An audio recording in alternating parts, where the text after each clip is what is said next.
Bueno, mi nombre es Federico Cuellos, trabajo, como bien me presentaron, ayudando a empresas a incorporar tecnologías y estrategias. Actualmente vengo trabajando con el programa Fortalece Pyme, ayudando a pymes de diferentes rubros en la región de O'Higgins y en la región de Santiago, digamos.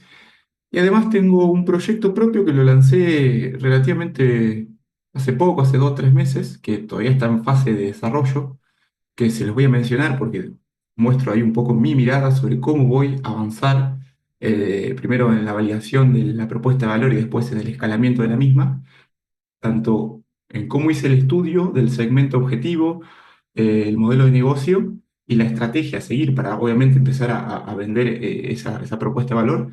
Y bueno, también trabajo en el área de desarrollo, en una pyme que se dedica al sector de frutas, en la parte de automatización de packings industriales para la producción de cereza.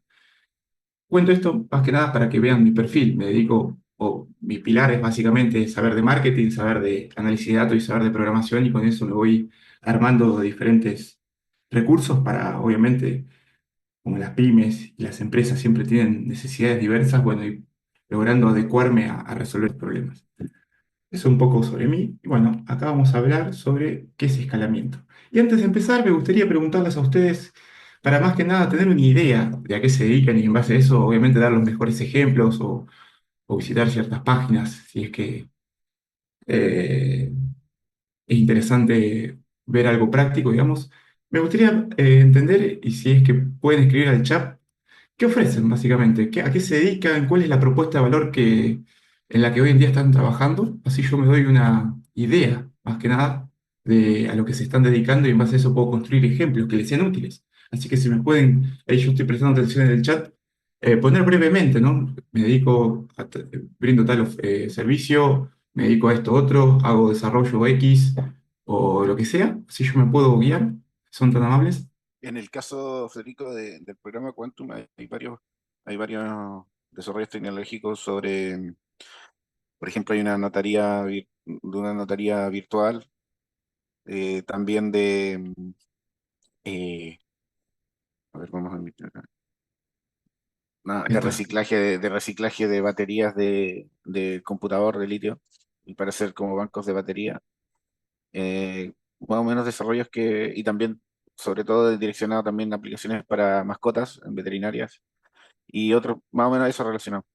No, no, muy interesante, claro. Yo más que nada es la pregunta, porque a veces digamos, hay participantes que vienen desde el lado de la reventa de producto, pymes un poco más, no tan tech, por así decirlo, y quería saber si había de esas pymes, si había más de esas otras pymes o más con este sesgo o este lado más tecnológico, pero no, entiendo perfectamente y me interesa.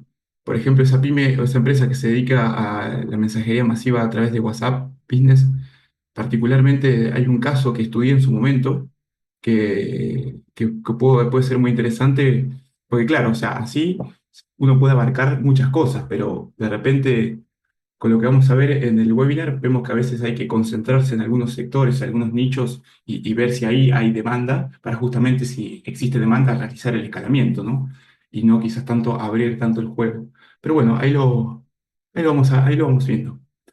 Bueno, antes de partir me gusta definir los conceptos elementales, y en este caso, escalar un proyecto desde mi punto de vista es, más que nada, es un proceso por el cual una empresa va a destinar recursos a mejorar su capacidad de administrar un mayor aumento de demanda.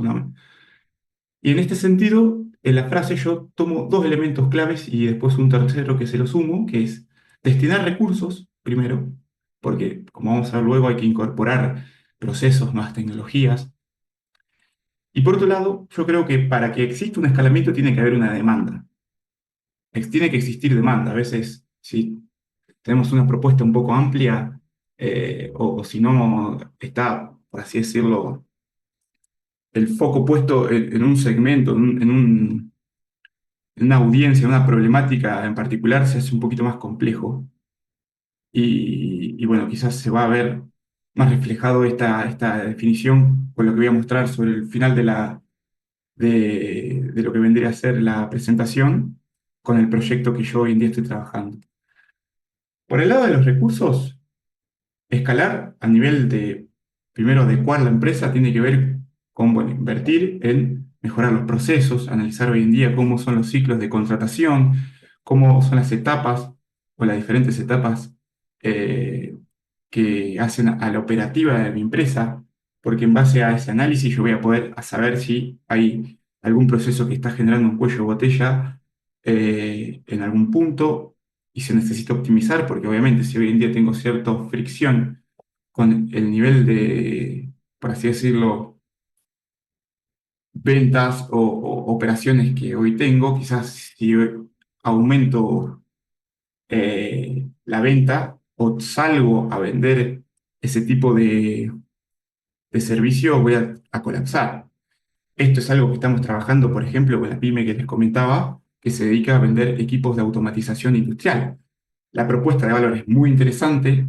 eh, los beneficios de incorporar esa máquina son reales y se midieron en ensayos, en casos de éxito inclusive, pero claro, hoy nos vemos con la situación de que nos hace falta recursos humanos, porque no solamente se dedica a fabricar ese equipo, sino también se dedica la empresa al mantenimiento industrial, y como estamos en época de cosecha de cereza, todos los recursos, toda la mano de obra está puesta en el mantenimiento industrial, y los pocos negocios que hemos logrado, digamos, no hacer, sino más bien las pocas personas que le hemos mostrado la propuesta de valor ya nos pidieron cotizaciones, nos pidieron que avancemos en fabricar el producto. Digamos, de repente no podemos eh, darle cauce, digamos, a esos negocios porque justamente nos hace falta recursos humanos o mejorar los procesos productivos para poder tener, por un lado, la línea de mantenimiento, que es una de las verticales del negocio que genera ingresos, digamos, cubierta, y por otro lado, trabajar con la fabricación de la máquina para poder, obviamente, satisfacer esa demanda. Entonces nos vimos tuvimos que tomar la decisión de quizás no promover tanto la máquina y la venta de la máquina porque no podemos cubrir justamente esas demandas, porque justamente a nivel de procesos internos hoy en día no estamos fuertes y a veces es muy complicado, digamos, conseguir gente. Los softwares y la estrategia también va a ser sumamente interesante analizar si se requiere implementar una especie de plataforma que nos ayude a mejorar, por ejemplo, el seguimiento de las ventas, que puede ser un CRM, o la gestión operativa, el control de inventario, como puede ser un ERP, la parte de, obviamente, de flujos de ingresos y egresos eh, para saber la rentabilidad de nuestra empresa. En fin, hay un montón de software hoy en día que en algunos casos para realizar el escalamiento yo necesariamente tengo que tenerlos contemplados e incorporados dentro de mis procesos de gestión, porque si no tengo esos recursos, digamos, que me ayuden a organizarme, no voy a poder, digamos, dar abasto en- y pretender aumentar el nivel de venta o el nivel de operaciones, ¿no? Y otro caso también es la gobernanza de los datos. Vemos a lo largo de toda esta experiencia que he tenido como mentor, no solamente en las startups, sino también en pymes que tienen ya hace bastantes años de ejecución, digamos, de su operación, me he dado cuenta que muchas pymes no tienen bases de datos, no tienen software, como mencioné anteriormente, que le permita centralizar la información y obtener los datos a demanda, sino más bien siempre tienen que ir buscando la información o en algunos casos no está disponible. Y eso va a ser muy interesante, tener ese pilar, digamos, de información para poder escalar, digamos, y tomar decisiones en base a los datos, ¿no? Porque yo creo que hoy en día pasa todo por acá. Tomar una decisión de qué tipo de estrategia me es rentable, qué tipo de estrategia no me es rentable, es en base al análisis de los datos. Eh, hacer trazabilidad, digamos, si estoy trabajando con generación de leads, yo no puedo medir una campaña por cuántos leads generaron o generó, porque muchas veces si esos leads no se convierten en ventas, no me sirve de nada tener una campaña desde el punto de vista del marketing, por ejemplo, que solamente yo la analice por lead. Entonces tengo que tener un mecanismo apalancado por software y apalancado por datos para que, bueno, si yo tengo tres, cuatro campañas en curso que me generan oportunidades, además yo pueda tener mecanismos que me tomen los datos desde donde se generan esas oportunidades para luego, en la medida que voy analizando y dando curso a esos leads, veo quién se transforma en cliente y quién no, y tengo una trazabilidad y puedo ver, esta persona fue un cliente, se generó por esta campaña, pero claro, entre la generación del lead y el cierre de venta a veces pasan meses en algunos negocios, ¿no? Entonces acá tenemos otro ejemplo de por qué los software y la gobernanza de datos es importante, ¿no? Para justamente hacer ese recorrido hacia atrás y ver qué tipo de campaña es más rentable una y qué otra. Y por el otro lado, que habíamos hablado, la demanda tiene que ver con cómo mi empresa, por así decirlo, se relaciona con esas cuestiones más exógenas, ¿no? Que tiene que ver con el análisis y la expansión del mercado.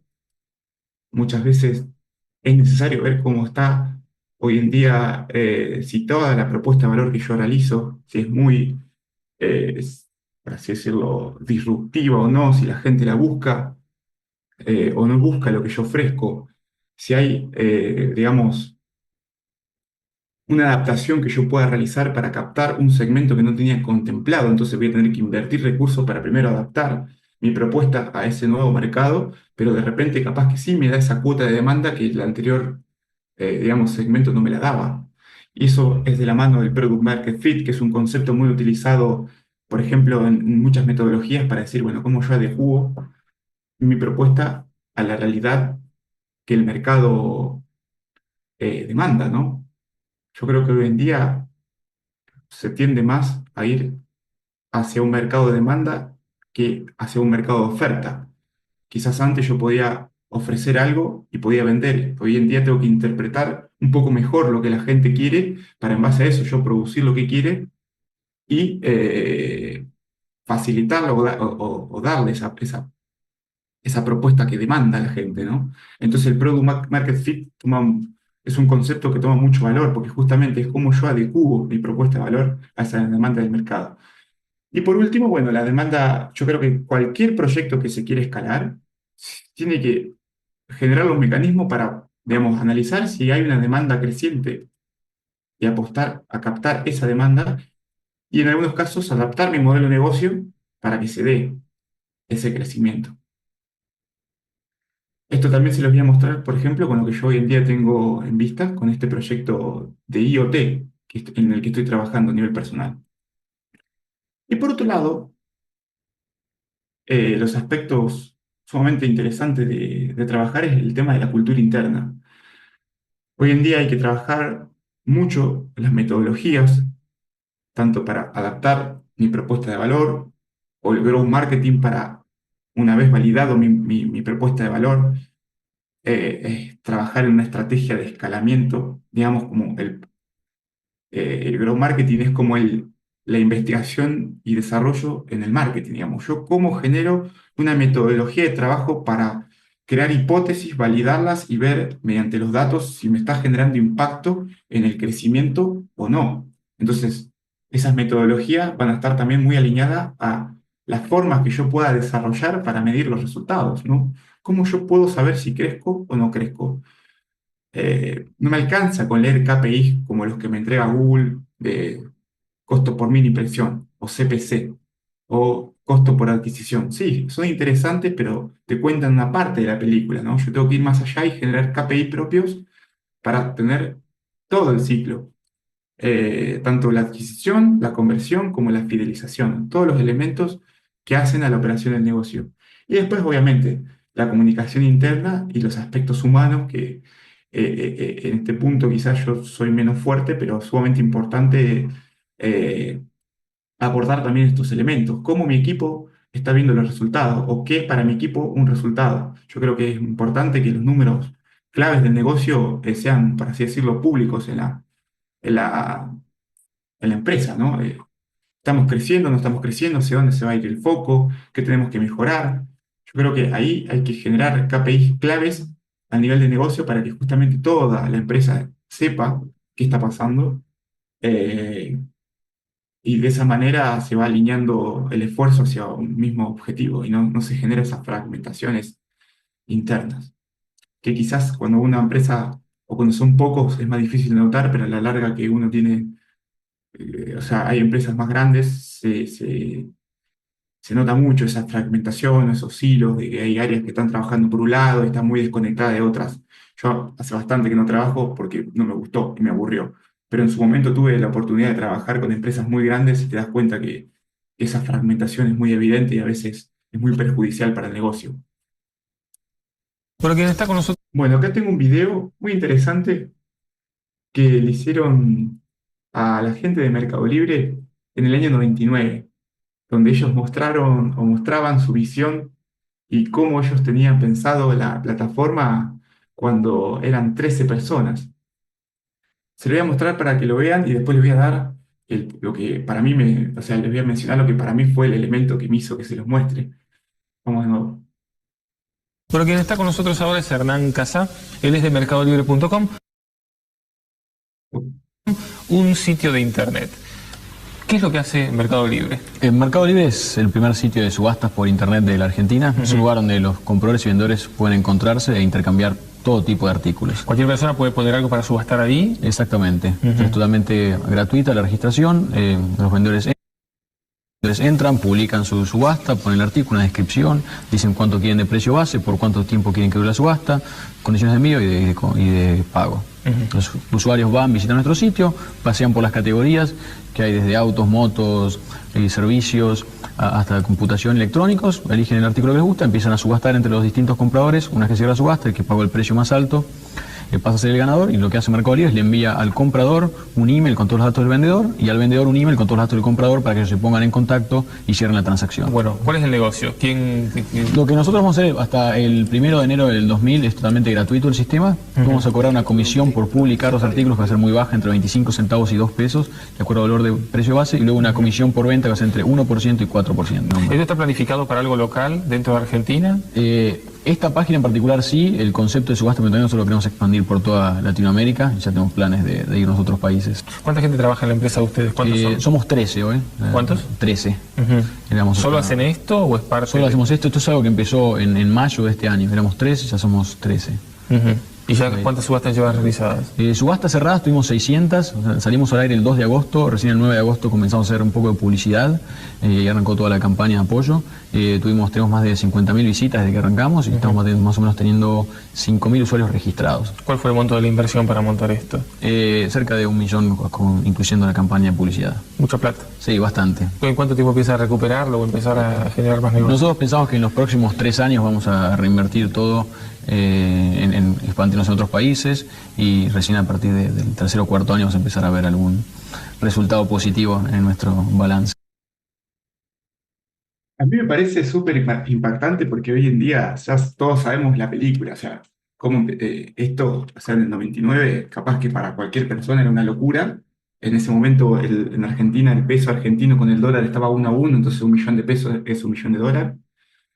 Lo que me sorprende es, primero, cómo fue mutando el modelo de negocio, y eso es parte del escalamiento. A veces lo que hoy sirve, lo que hoy me hace sentido, capaz que en un futuro no, o la demanda no la voy a poder captar con este modelo de negocio y tengo que pivotear hacia otro tipo de estrategia. Y acá estamos escuchando de que ellos en un principio el modelo era cobrar comisión por publicar, no cobrar comisión, cobrar un fee por publicar, ni siquiera era una comisión de venta.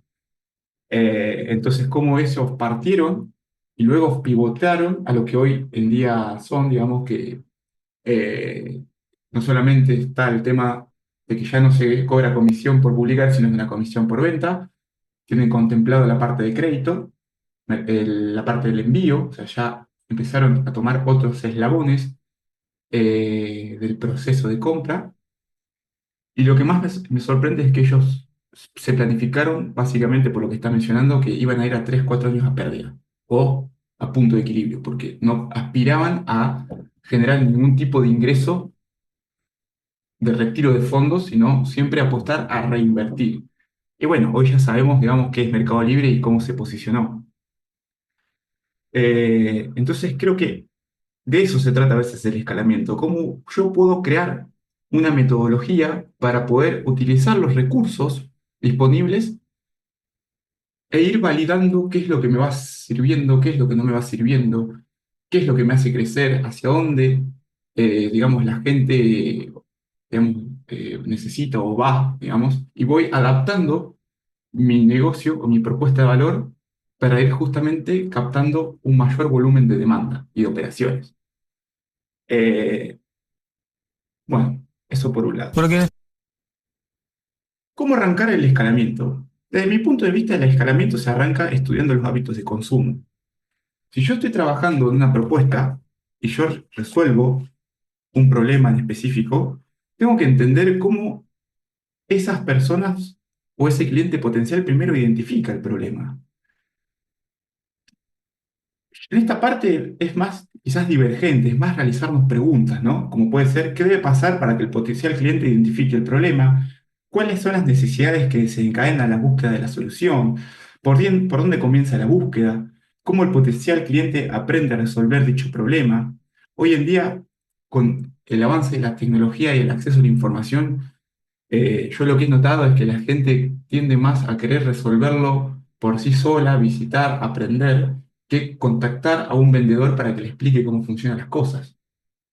Desde comprar una cafetera o acceder a un servicio un poquito más sofisticado, hoy hay mucha investigación por parte del usuario porque tenemos herramientas eh, como la inteligencia artificial o inclusive los mismos videos de YouTube, los creadores de contenido, los blogs, donde la gente está constantemente publicando material informativo de cómo hacer tal cosa, cómo evitar esto, los 5 consejos para, cómo aprender a solucionar X problema. Entonces, entender cómo es, digamos, la investigación que hace el usuario para, digamos, acceder a un producto similar o un servicio similar al que ofrezco, va a ser clave en nuestra estrategia de escalamiento, porque los recursos, desde mi punto de vista, tienen que ir más enfocados en abordar esto que otras cuestiones. Después lo vamos a ver porque le voy a dar algunos datos interesantes de las situaciones de consumo y cómo los líderes de categoría tienen mayor probabilidad de generar una venta que un no líder. Y también vamos a hablar de cómo hoy en día el embudo de venta, ese proceso lineal que conocíamos de, por ejemplo, análisis, investigación, deseo de adquisición, quedó obsoleto. O te cuentan, digamos, te muestran una visión un poco limitada del asunto, porque hoy no es tan así. Digamos, vamos a ver otro concepto que se llama generar y captar demanda, que puede ser más aplicable a la realidad actual. En definitiva, en esta etapa de lo que vendría a ser estudiar los hábitos de consumo, justamente lo que se busca es entender cómo se desencadena ese análisis del problema para ir hacia la posible solución, eh, porque hoy la venta es mucho más reflexiva. Ni hablar la venta B2B, de empresa a empresa. La venta B2B hoy en día, digamos, primero no hay que pensar en un buyer persona, como hablan algunos expertos de marketing, porque no existe un buyer persona en la venta B2B si ustedes se dedican a venderles a otra empresa. Hay generalmente un comité o un grupo de personas que toman la decisión. Entonces sí, es difícil poner un arquetipo que haga un nexo de común denominador para, en base a los intereses, las cuestiones así como plantea el buyer persona, yo pueda llegar a ese segmento. Sí, quizás en la venta B2C de algunos productos se puede, por así decirlo, tratar como algo un poquito más impulsivo, pero ya si vas a algo un poquito más complejo, no, porque el usuario quiere investigar antes de tomar una decisión de compra. Le voy a dar un ejemplo. Estuve trabajando para un cliente en consolidar la estrategia de ventas de marketing para poder generar oportunidades y vender una cafetera que vale por encima de los $1.000, la más barata. Claramente ahí no voy a poder yo medir o hacer una estrategia lineal de decir esto, después acá y ya genero ventas, porque al ser un producto de ticket alto, por ejemplo, la decisión es más reflexiva, necesita una etapa más de investigación, de conocer el proveedor, de entender, digamos, la propuesta y tener una experiencia eh, que no se resuelve con una campaña que visite una página y genere una conversión de venta en una tienda online. No es tan simple. Porque, volviendo un poco a este tema de estudiar los hábitos de consumo, lo que yo tengo que terminar de definir es qué estrategia de contenido, en este caso, responde mejor a esta dinámica de investigación. Después le voy a mostrar de cómo se desglosan los diferentes canales de comunicación en función del tipo de cliente, si es nicho, si es una persona o si es masivo, y si el cliente lo busca o no lo busca al producto o servicio que yo ofrezco. Vamos a dar cuenta que no porque yo tenga que estar en LinkedIn me va a servir el mismo tipo de contenido que le sirve a otra persona que sí está en LinkedIn y que a esa persona sí le sirve, ¿no? Quizás para un segmento o para un servicio hace sentido generar artículos y utilizar la función newsletter de LinkedIn, pero para otros no. Hace sentido generar un video, porque los hábitos de consumo, el proceso de investigación de, por ejemplo, una empresa que quiere, digamos, contratar un nuevo proveedor es distinta a lo que es otra empresa que sí hay una etapa de investigación de lectura, porque sus hábitos de consumo están relacionados a investigar mediante la lectura de documentación. Si yo estoy ofreciendo en algunos casos un servicio como el de mensajería de WhatsApp, como mencionaron acá, capaz que sí hace sentido hacer un blog ahí porque el estudioso del marketing tiene un hábito de consumo, de investigación que va más por el lado de la lectura. Pero capaz que si yo estoy ofreciendo otra cosa, tengo que hacer videos. Bueno, por eso yo les digo que esto hay mucha metodología, porque esta experiencia se logra de forma, digamos, interna de la empresa. Es un camino propio de cada empresa y lo que le sirve a una no necesariamente le va a servir a la otra. Entonces, generar una metodología de trabajo, logrando crear indicadores claves que me permitan determinar el crecimiento o no, si me sirve o no me sirve, va a ser crucial para lograr el escalamiento. O inclusive también previo a la etapa de escalamiento que es la validación del producto, ¿no? Y como les comentaba, los embudos de ventas limitan el entendimiento porque el embudo de venta tradicional es un poco esto, ¿no? Busca en Google, visita una página, una landing page, se genera un lead, se cierra una venta. ¿Puede dar resultado esto? Sí, sí puede dar resultado, pero acá lo que yo les quiero mencionar es que estamos viendo una parte de la película y las decisiones de compra y las búsquedas van más allá de esto. Es más, hay algunos especialistas que dicen que cuando la persona busca en Google, ya se ha decidido en lo que se conoce como darkness, o que tiene que ver con todos esos elementos de la web que están hoy en día interactuando con nosotros, pero que no son atribuibles, como puede ser ver un video, ver la entrevista del CEO de mi empresa en YouTube, leer un artículo de un blog. Hay muchas cosas que están y son parte de la ecuación, pero es difícil atribuirle una métrica clave como sí podemos lograr en este embudo, pues yo puedo saber cuántas personas me buscaron en Google, cuánto hicieron clic, cuántos visitaron la landing page, cuántas leads generé y cuántas ventas cerré, por ejemplo, con estos leads. Esto sí es algo atribuible, pero como les comenté, es una parte de la película y por encima hay otros factores que si yo no los contemplo, voy a perder, porque son parte, son elementos claves en la decisión esta de ir por un producto o ir por un servicio o no, que yo no estoy contemplando con este tipo de enfoque un poquito más lineal, ¿no? Acá es cuando entra el concepto de generar demanda y captar demanda, que está relacionado con justamente los hábitos de consumo de mi cliente o los hábitos de consumo de lo que yo ofrezco. Por un lado tenemos la generación de demanda, que responde un poco más a esto que yo les mencioné en un principio, de que hoy en día el cliente o el potencial cliente busca investigar y busca aprender a cómo solucionar un problema y en base a ese aprendizaje detecta lo que en algunos casos le hace más sentido a su necesidad y ahí recién hace la búsqueda, digamos. Entonces generar demanda responde a todas estas acciones y estrategias orientadas a crear los recursos estos necesarios para que mi potencial cliente investigue y aprenda, ¿no? Ahí entran los blogs, ahí entran los podcasts, ahí entran los artículos de LinkedIn, ahí entra todo los casos de éxito, crear videos si hace sentido, digamos, mostrando lo que hice, con quién estoy trabajando y qué resolví, por ejemplo. O los artículos de cómo solucionar tal cuestión o qué es tal otra cuestión que se soluciona con lo que yo estoy ofreciendo, ¿no? Toda esa información, digamos, que entra en la etapa de investigación y aprendizaje. Que quizás algunos me dirán, sí, los funnel tipo AIDA o los modelos AIDA, donde el usuario está en una etapa de exploración o de análisis, de investigación y deseo, también contempla esto. Sí, puede ser, pero ese modelo lo establece como si fuera lineal, como que el usuario está primero investigando, luego está en una etapa de deseo y está deseando contratar y después avanza hacia la contratación. Y no es así.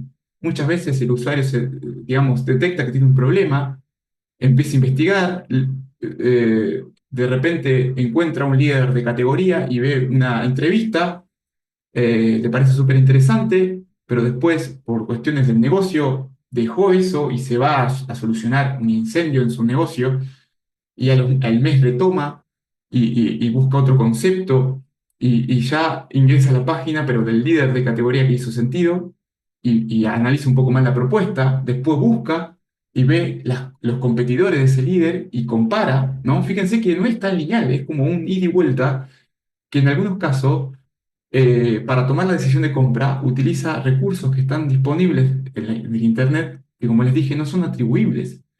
Yo no puedo saber si Federico Cuello ingresó y vio ese blog, o vio un video en YouTube mío, ¿no? Hay cosas que no son atribuibles, pero son claves a la hora de tomar una decisión de compra, ¿no? Entonces, de repente, si yo hago una estrategia lineal, como les mostré en un embudo a través de Google Ads, estoy captando pocas oportunidades y me estoy perdiendo un montón.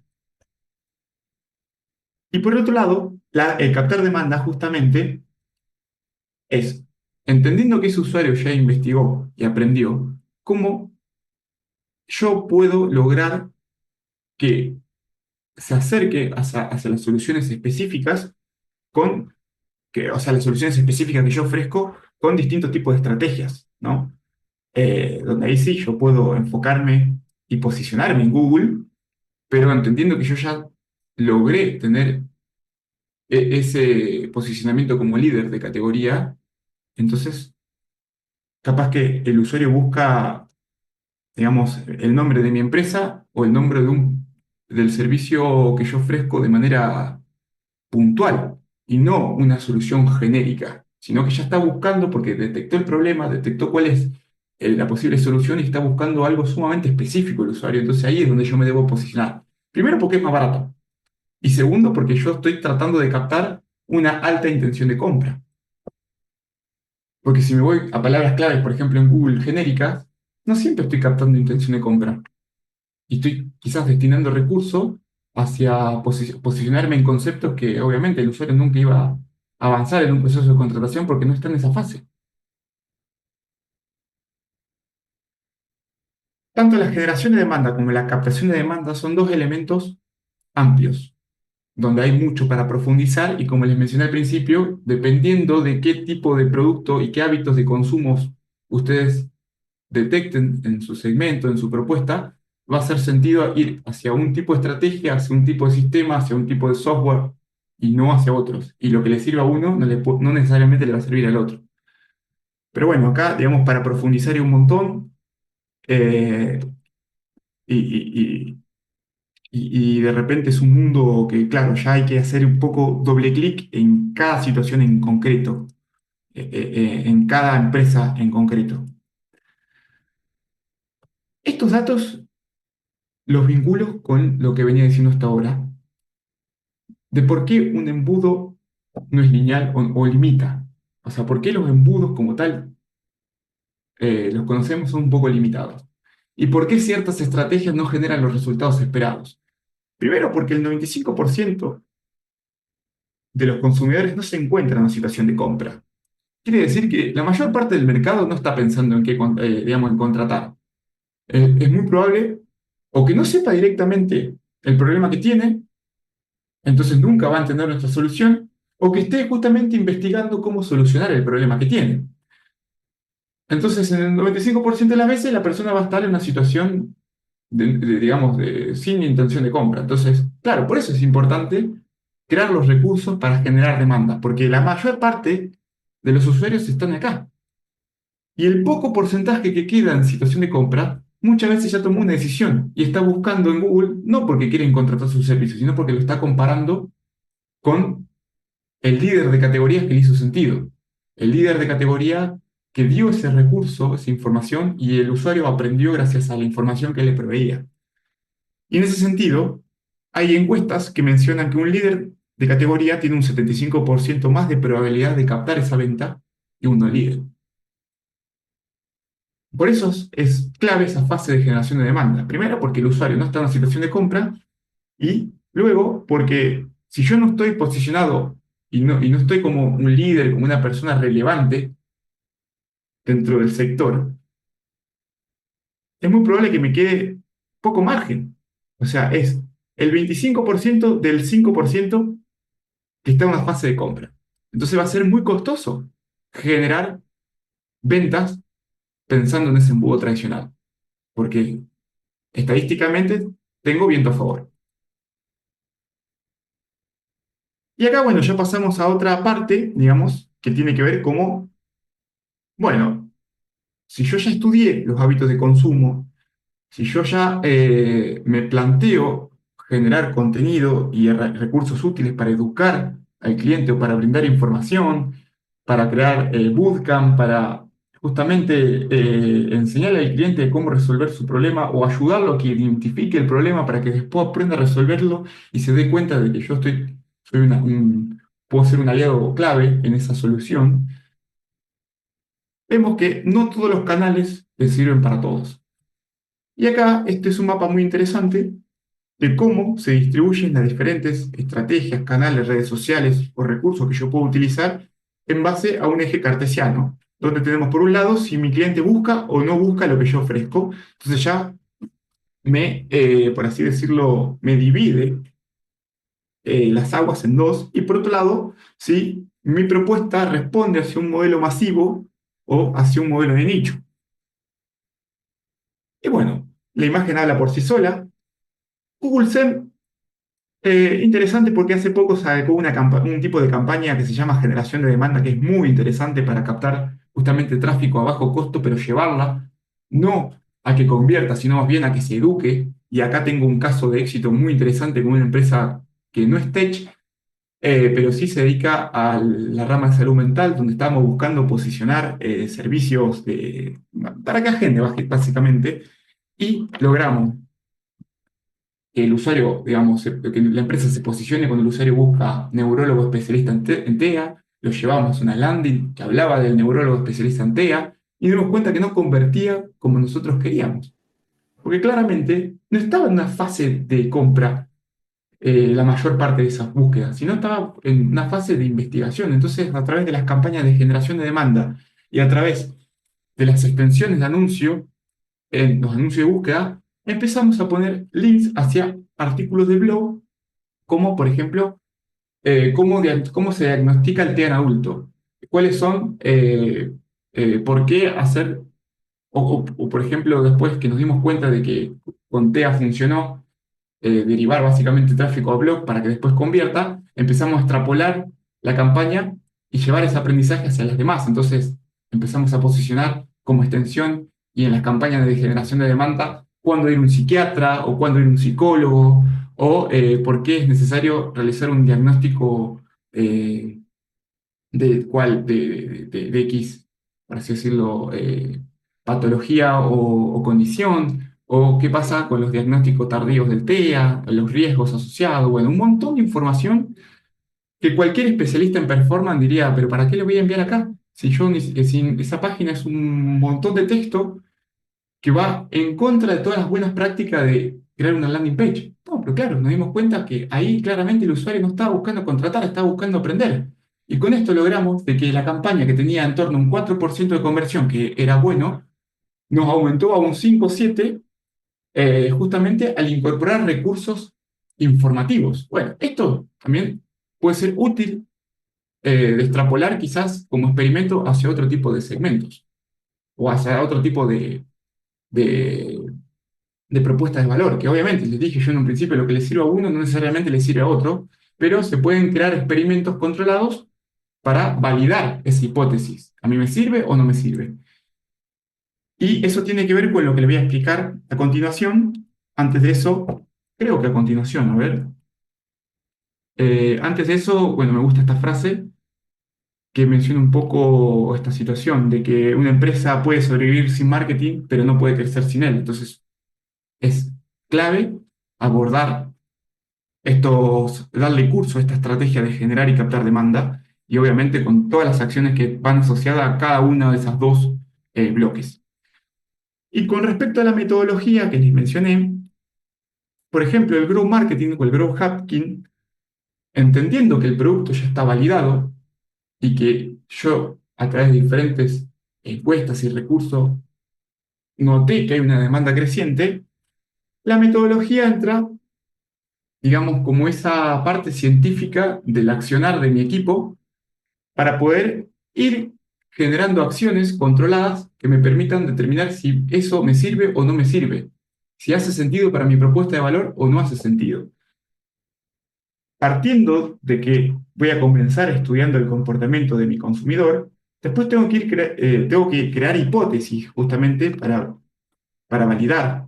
Eh, Después, con datos o con experimentos controlados, digamos, si se cumple o no. Por ejemplo, esto que les comenté de las extensiones y las campañas de generación de demanda, como recursos que ayudan al usuario a tomar una decisión de si quiero agendar con tu empresa o no, fue un experimento que en principio fue controlado, una extensión, una campañita chiquitita con un presupuesto ínfimo y que nos dio muchísimos resultados, entonces después lo extrapolamos a todas las especialidades, ¿no?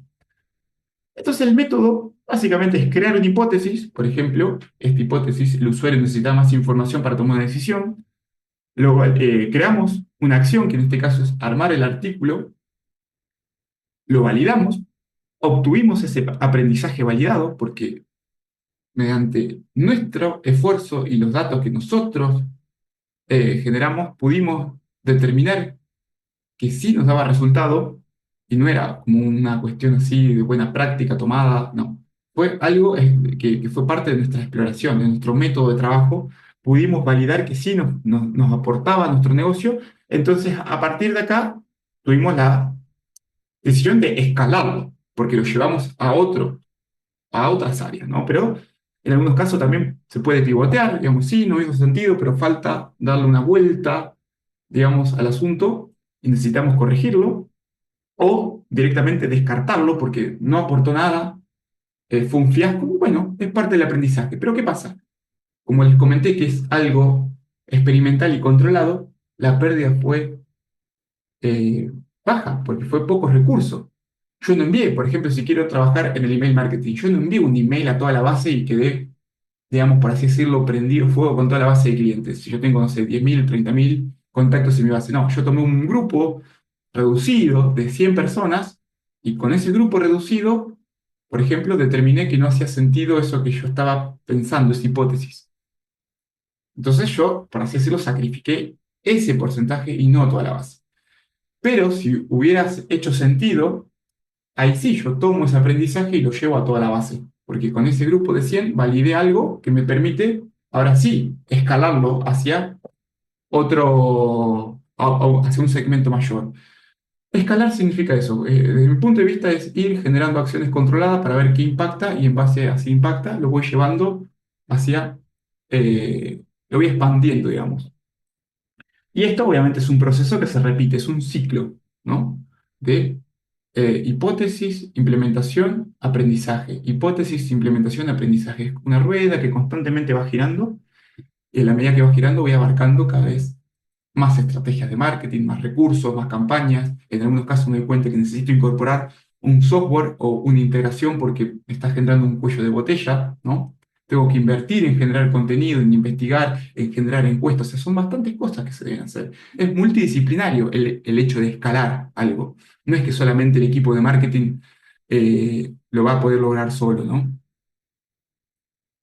Y esto es un poco lo que yo estoy haciendo hoy en día, que si bien no está en una fase de escalación, yo les voy a contar cómo fue mi visión y cómo hoy en día lo estoy plasmando.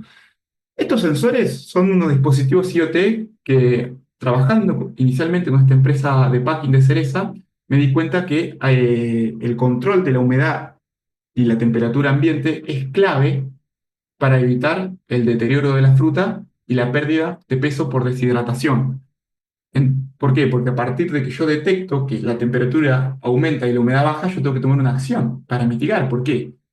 Como en Chile, toda la fruta, toda la cereza específicamente está pensada para exportación, si yo no tengo estos parámetros controlados y en consecuencia no genero acciones para mitigar esos efectos de la pérdida de peso o el metabolismo interno, lo que en definitiva provoca es que cuando me recibe la cereza el chino, básicamente me baja el precio.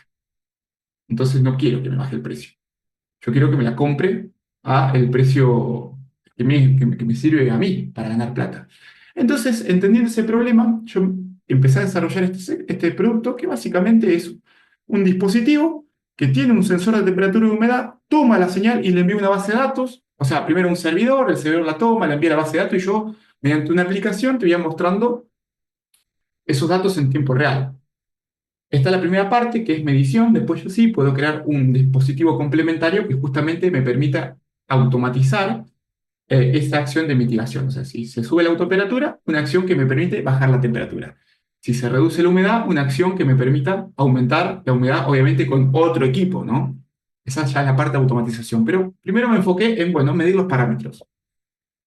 Creé el dispositivo, el problema a resolver era obtener indicadores claves en tiempo real para la toma de decisiones, y acá los indicadores son la temperatura y la humedad relativa, y esto que se llama déficit de presión de vapor, que es una métrica clave que es producto de poner en una ecuación estos dos elementos. El modelo que pensé es de suscripción. ¿Por qué? Porque hoy en día hay muchas propuestas como esta, pero ¿qué pasa? Los desarrolladores te dicen, bueno, yo te hago todo este sistema para ponerlo en tu empresa y te cobro $10.000, pero te lo dejo funcionando. ¿Qué pasa? Desde mi visión eso es una barrera para el usuario y para el cliente. ¿Por qué? Porque tras que hoy en día esto que es la industria 4.0, la gente es un poco escéptica y no entiende, encima tiene que desembolsar una suma importante de dinero para acceder a la herramienta. Entonces mi visión en la propuesta y el modelo de negocio es decir, no, a mí no me interesa venderte el servidor, instalártelo, ponértelo, el código, el dispositivo, porque no solamente es una barrera económica para que vos accedas, sino capaz que no te hace sentido y perdiste plata. O, por así decirlo, tenés ese pensamiento de que no quiero invertir porque capaz que la pierdo, ¿no? Entonces, ¿qué hice yo? Fue generar un modelo suscriptivo donde no te vendo el sensor, sino más bien te digo, ¿cuántos sensores querés? 4, perfecto. Te cobro X cantidad de plata por cada sensor, 4 sensores, digamos, igual a tanto, ¿no?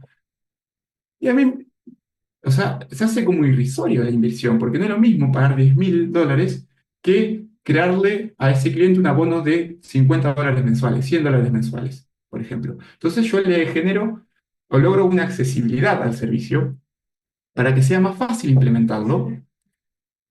Bueno, acá está la parte de la aplicación, de cómo sería, obviamente el historial, porque vos podés tener, por así decirlo, tomar una franja, un periodo de análisis y ver qué pasó a lo largo de esta cuestión. Y bueno, analizando el mercado, me di cuenta, como les comenté anteriormente, que esta solución era clave para packing de cereza y centros de acopio de cereza porque le permite tener al usuario y al cliente en tiempo real esos datos para evitar la deshidratación. Acá me voy a desviar un poquito porque eh, también comentándole a otra gente esta solución que yo había creado, logré entender que se puede expandir hacia otros segmentos, como en Argentina lo que es el cultivo de cannabis, por ejemplo, porque también se toman estos parámetros para crear una producción un poco más estandarizada. Como acá en Argentina, las ONG están buscando producir cannabis para luego venderle ese cannabis a las farmacéuticas para que puedan hacer derivados del cannabis, ¿no? Para uso medicinal, las farmacéuticas le piden ciertos estándares de calidad o por lo menos le piden que tu producto esté estandarizado, que más o menos vos me entregues, en este caso, tu producción con un nivel de principio activo, digamos, estable, ¿no? Que un día tengas más, otros menos, porque, digamos, se hace un poquito más engorroso, eh, digamos, la producción después del derivado. Pero claro, ¿qué les quiero comentar con esto? Que los hábitos de consumo de una exportadora de cereza y de una persona y un ingeniero agrónomo que están vinculados a este tipo de actividad van a ser bien distintas a los hábitos de consumo de este otro tipo de actividad, aunque la propuesta de valor sea la misma. Entonces, tengo que crear dos estrategias, digamos, completamente distintas para llegar a esos públicos. Acá hice un pequeño estudio de lo que vendría a ser la cereza y llegué a la conclusión de que la industria 4.0, en lo que es ese rubro, es nueva. Entonces, hay ciertas barreras justamente porque es nueva. No hay tantas búsquedas del servicio en este momento, entonces yo no puedo ir hacia una estrategia de posicionamiento en Google. Tengo que tomar otra iniciativa. Otra cosa que me di cuenta que el usuario no es cliente. El cliente es el que pone la inversión y el usuario es el que le hace sentido los datos. Y me di cuenta que justamente el usuario va a ser el ingeniero agrónomo. En base a que el usuario del ingeniero agrónomo, el que va a entender de qué es el déficit de presión de vapor y toda esa cuestión, eh, me voy a enfocar en justamente crear una estrategia donde voy a contemplar a ese ingeniero agrónomo como un partner o un aliado clave en el ciclo de la venta de mi propuesta. Y ahí, bueno, me di cuenta que muy probablemente que cuando ya esté en una fase de venta, porque hoy estoy en la parte de desarrollo, voy a hacer un par de pruebas, el sensor ya lo tengo hecho. Acá está. Este es el sensor, no sé si se alcanza a ver, pero bueno, es el sensor, ahí está el dispositivo, pero lo voy a probar en campo ahora a fin de año y va a estar meses ahí colgado, digamos, para ver cómo se comporta la materialidad y otras cuestiones.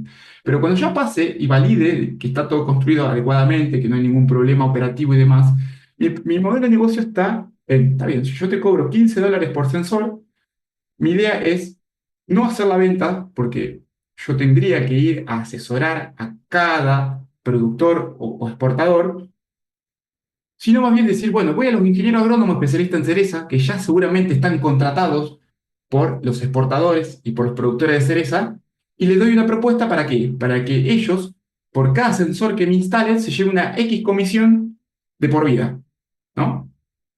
¿Para qué? Para que ellos hagan toda la parte técnica comercial, que no es una venta, es una consultoría. Mira, acá esto te va a servir por esto, por esto, por esto, porque acá vamos a poder analizar estos parámetros y determinar que nuestra producción fue este lote, le ocurrió esto porque acá tenemos este historial, o en el caso de los centros de acopio y en la parte de lo que vendría a ser eh, la el packing de la cereza, necesitamos implementar estos sistemas de refrigeración o podemos utilizar este sensor para activar estos sistemas de refrigeración cuando se rompa X umbral, por ejemplo, o los sistemas de humidificación. Entonces, fíjense lo importante que es estudiar quizás el problema y los hábitos de consumo. ¿Por qué? Porque al ingeniero agrónomo le va a hacer sentido. O sea, el trabajo que tiene que hacer él es justamente asesorar y una vez instalado, yo voy a crear una plataforma de partnership. ¿Para qué? Para que si la persona está activa en el servicio y me paga todos los meses, ese ingeniero agrónomo se lleve una parte de todos los sensores que haya instalado. Si tiene 10 packing y 50 sensores, su comisión va a ser 50 por el porcentaje, ¿no? Del ingreso generado. Obviamente todavía no lo validé, pero es mi estrategia que yo se las quería contar para que ustedes vean desde mi punto de vista y con un ejemplo concreto, que es lo que yo hoy en día estoy realizando, cómo es mi visión de hacia dónde quiero ir y qué hice o qué tengo que hacer para llegar hasta ahí. Obviamente que después va a haber una experimentación, tengo que validar si la hipótesis que creo sirve o no, digamos, pero bueno, esto ya una vez que voy caminando se va a ir resolviendo y voy a tener que ir pivoteando, escalando, descartando, como les comenté, es toda la parte de metodológica. Y bueno, como canales claves, hoy en día voy a trabajar con LinkedIn haciendo justamente videos y información de por qué el IoT es importante para la cereza, para la fruta y demás. Y también estamos trabajando en eventos del sector, porque es más sencillo. Y es un sector que de repente necesitan verte la cara para contratarte como proveedor. Porque los hábitos de consumo de este sector es así, digamos. Pero bueno, cada uno y cada empresa, cada propuesta de valor tiene que hacer ese estudio por sí solo, digamos. Así que bueno, llegamos, me extendí un poco, pero creo que se entendió bien. Y ahora, bueno, si tienen alguna pregunta, podemos charlar un rato más, si tienen tiempo también. Mira, Federico, cuando tú dijiste en un comienzo de qué más o menos se trataban las empresas y varios empezaron ya después a hablar, a escribir. Solía software especializado para industria alimenticia, me dedico a la compra, envasado y ventas de distribución de frutos del país. Acá hay una pregunta. Hola, consulta, ¿cómo puedes rastrear el usuario desde el blog educativo hacia la landing que capta el LED? Bueno, hay recursos que no son, por así decirlo, muy, que te van a dar una pequeña porción de la película que es mediante la utilización de cookies. Por ejemplo, dame un segundo que voy a abrir una... Esto es algo que hicimos con una empresa.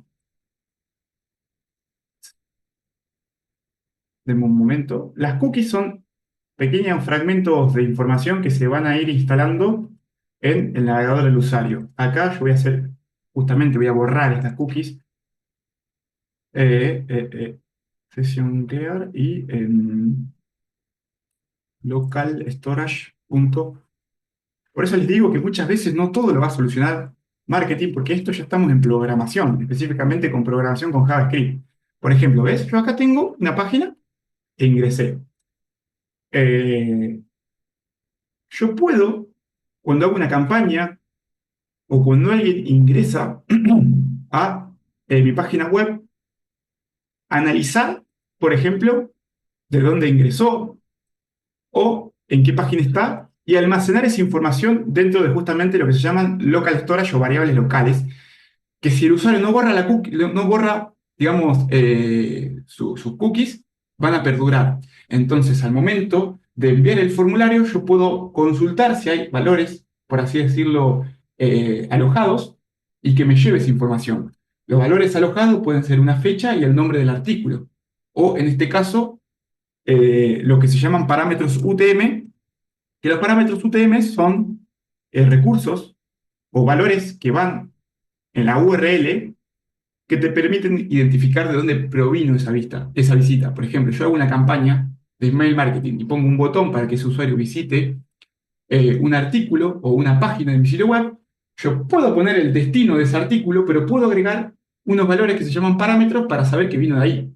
Entonces, cuando el usuario haga clic, por ejemplo, va a ingresar a esa dirección que yo defino en la campaña y además, en este caso, se va a llevar esa información que se llama UTM igual test.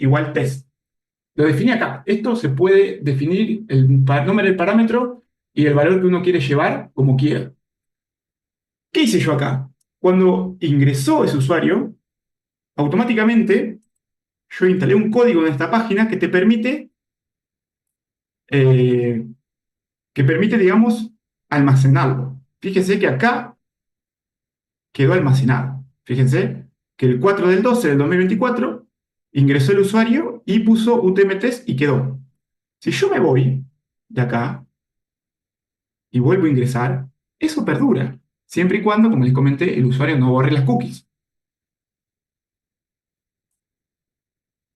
Entonces, si yo de repente quiero agendar, ¿no? Y acá comienzo el proceso de agendamiento, yo ya configuré otro código que cuando se produce el agendamiento venga y consulte si justamente hay alojado alguna información. Y en este caso sí, no solamente me va a llevar los datos del agendamiento, sino también me va a llevar los datos de esa visita. Y como acá yo puse esto, pero ustedes pueden poner, por ejemplo, el nombre de un artículo. Entonces puedo, si yo tengo 10 artículos, crear un código. ¿Para qué? Para que si el usuario ingresa al artículo, me tome el título y lo ponga dentro de una cookie específica, ¿no? Y cuando a los meses, al año, ese usuario genera un lead, también me traiga esa información. Entonces yo acá, si se fijan, si agendo, no solamente me voy a llevar estos datos del agendamiento transaccional, como el root, la dirección, lo que ya todos conocemos, sino también me va a llevar justamente esta información complementaria, que en este caso se llama UTM, porque no hacía sentido esto. Pero ustedes pueden poner el título del blog y otras cosas más. O sea, es bastante amplio, hay que ver cada caso en particular. Pero respondiendo a tu pregunta, la forma que yo conozco es esta.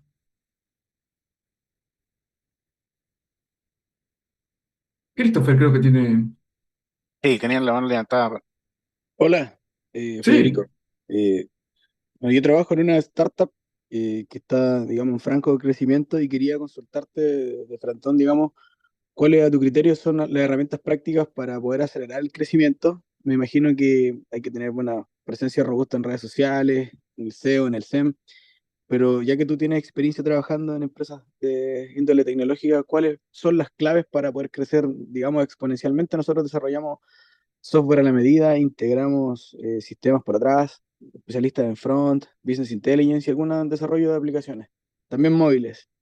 Eso, gracias. sí, más que herramientas a la medida es la metodología de crecimiento, o sea, porque las herramientas es algo que puede estar hoy, mañana no, hoy hace sentido hacer TikTok, capaz que mañana no, entonces no hay una herramienta clave, sino una metodología de aprendizaje continuo, de poder crear justamente estas hipótesis, estas acciones controladas para ver si hace sentido o no hace sentido eh, lo que yo estoy pensando.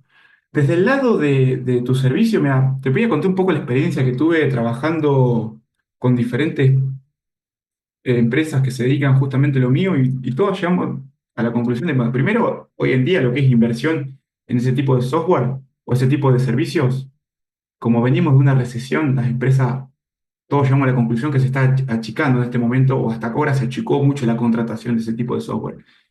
Y después se está poniendo muy difícil seguir con lo que es el desarrollo a la medida. Todos, o sea, con lo que he hablado, hemos llegado a la conclusión de que es interesante quizás trabajar ese know-how de conocimiento, de desarrollo que vos tenés en crear una propuesta concreta. Como yo te digo, yo hoy en día podría trabajar como desarrollador IoT, pero prefiero crear una propuesta bajo un modelo que sí tenga cierto grado de escalabilidad.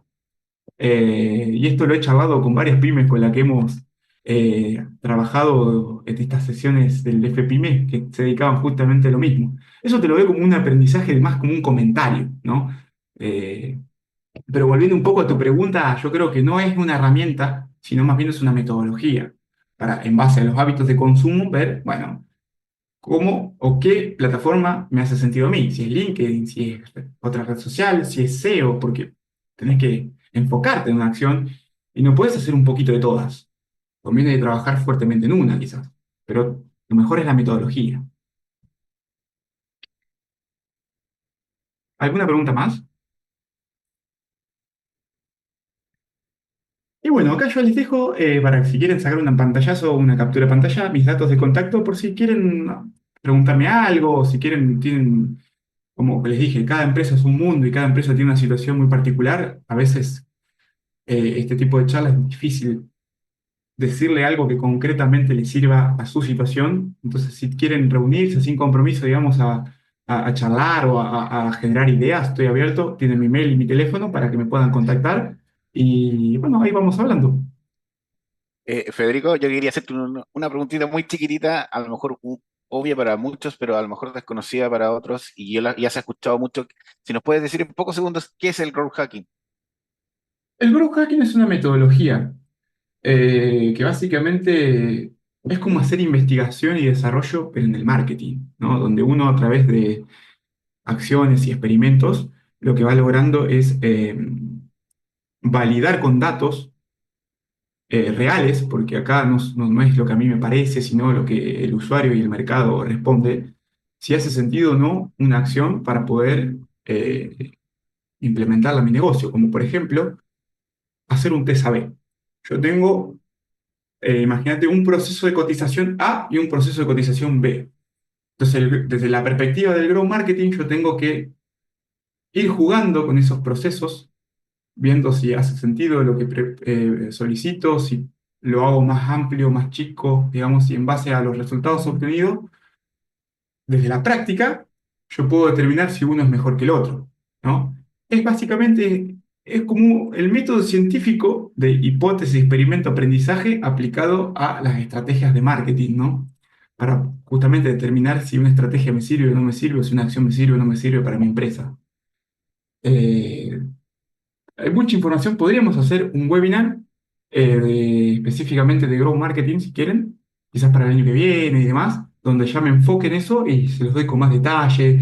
El Growth desde el Google Ads o del Test A/B, o sea, hay varias cosas o cómo empezar a implementar Growth y hacer un backlog de experimentos e ir semana a semana trabajando con una iniciativa u otra, digamos. Generalmente los experimentos son cortos, entonces yo trabajo hoy armando algo que lo voy a probar durante una semana o dos, dependiendo de la iniciativa, y a las 2 semanas puedo determinar si me sirve o no me sirve, por ejemplo, y en paralelo voy trabajando con otras iniciativas, entonces voy creciendo de esa manera, ¿no? De forma controlada y validando lo que voy pensando para ver si el mercado justamente responde satisfactoriamente a lo que estoy ofreciendo, ¿no? O a lo que estoy planteando.